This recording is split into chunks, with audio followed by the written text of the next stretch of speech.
recebendo aqui o professor Luiz Emanuel. Ele é um amante, digamos assim, na defesa dos animais. Tudo bem, professor? Boa tarde. Tudo bem, Giovanni? A pergunta que se faz é a seguinte: como as pessoas estão se relacionando com os animais? A população de animais, como cães e gatos, por exemplo, cresce assustadoramente nas grandes cidades, em todas as cidades, né? E ele me passava aqui um dado interessante. Um bairro como Jardim da Penha, por exemplo, tem quantos cães e gatos? Olha, mais ou menos. Aproximadamente hoje nós temos 40 mil moradores aproximadamente de Jardim da Penha, em torno de 8 mil a 9 mil moradias individuais. Né? Pelo menos 1.500 dessas moradias tem pelo menos um animal de estimação, um animal domiciliar, não um animal doméstico. Agora muda, conforme a cultura local, muda a forma como a cidade se relaciona com os animais. Nós temos alguns exemplos aí que são interessantes, você pode citar inclusive, mas como é que nós especificamente aqui, no Espírito Santo, estamos fazendo isso? Olha só, Giovanni, primeiro eu acho que é importante dizer para os nossos telespectadores e agradecer a TV Capixaba por esse espaço, que a violência humana, ela tem várias facetas, né? Tem várias formas. Hoje, infelizmente, é muito comum você ouvir falar de pais que estupram suas filhas, né? De mães que jogam seus filhos recém-nascidos no rio, né?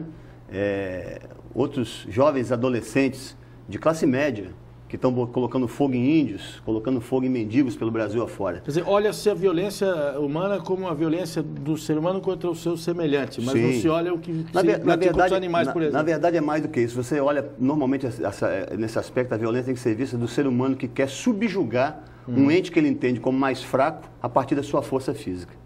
Tá certo? E os animais são isso. Na verdade, a violência e os maus tratos com os animais tem a ver com essa violência humana. No final dos anos 80, o FBI americano, ele fez uma pesquisa, analisou friamente o perfil mais centrado dos serial killers, dos assassinos em séries, o americano gosta muito de tratar essa coisa de maneira científica como deve ser tratada, à luz daquilo que é real, e prolifera isso muito nos Estados Unidos. E o perfil, impressionantemente, ele traçava e mostrava o seguinte, que os serial killers americanos, em quase na sua totalidade, quando jovens, quando crianças, a primeira prática de violência foi contra animais. Era botar guiso no gato, era pegar o cachorro e cortar o rabo dele. Eu li sobre isso, mas uma coisa que era interessante nesse estudo era a seguinte: eles não foram repreendidos naquele momento. Sim. Não foram educados naquele momento. Ninguém mostrou para eles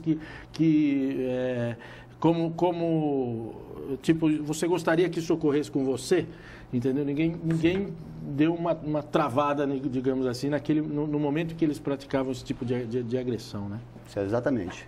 Então, o que acontece hoje é que você tem uma população de animais domésticos que estão, evidentemente, em crescimento, que as pessoas se afinizam pelos animais, têm afinidades, querem cuidar de animais. Em contrapartida, você tem alguns que hoje não conseguem lidar bem com essa situação, e aí tem toda uma discussão psicossocial para ser feita, né? Que não vou ter tempo de discutir isso aqui, mas aí você tem hoje algumas coisas que são reais. Por exemplo, a população de cães e gatos estão sendo abandonadas pelas ruas. Eu adoto um cachorro, eu tenho um cachorro comigo, num determinado momento, por algum motivo que eu não quero nem explicar, eu simplesmente abandono, boto no carro, deixo num canto qualquer da cidade e vou-me embora. E aí, como é que o poder público trata essa questão? Como é que o poder público trata a questão dos animais que estão abandonados ou estão vivendo nas ruas? Para onde vão parar esses animais quando são apreendidos pela carrocinha, por exemplo? O que vão acontece? Parar no centro de zoonose e dali, 72 horas depois, se ninguém reclamar a posse daquele animal, eles vão ser eutanasiados, eles vão ser assassinados, vão ser mortos. Isso tem acontecido? Não, isso acontece o tempo inteiro na maior parte do país, inclusive no Espírito Santo. Há pouco tempo atrás, pela ação de organismos não governamentais, em particular aqui no Espírito Santo e aqui em Vitória, a Sociedade Protetora dos Animais, a SOPAS, presidida por Virgínia Brandão, que é uma abnegada nessa causa, e tantas outras pessoas que se envolvem com essa questão humanitária. Porque, na verdade, Giovanni, o que nós precisamos discutir é que tipo de sociedade a gente quer viver, tá certo? A relação do ambiente, do homem com os animais, ela precisa ser harmoniosa. No Chile, você falar, no Santiago é assim. A cidade do Chile, de Santiago, homens e animais vivem de maneira harmônica, convivem de maneira harmônica, e o poder público responsabilizado e responsabilizando as pessoas por essa relação. Inclusive a prefeitura quem fornece... Quem alimenta os animais, quem cuida dos seus dejetos, tá certo? E quem organiza essa relação. Quem quer ter uma sociedade nova, sabe, movimentada pelo espírito de paz, de fraternidade, não pode deixar de querer que os seres vivos sejam maltratados em detrimento da relação humana. As duas coisas caminham juntas.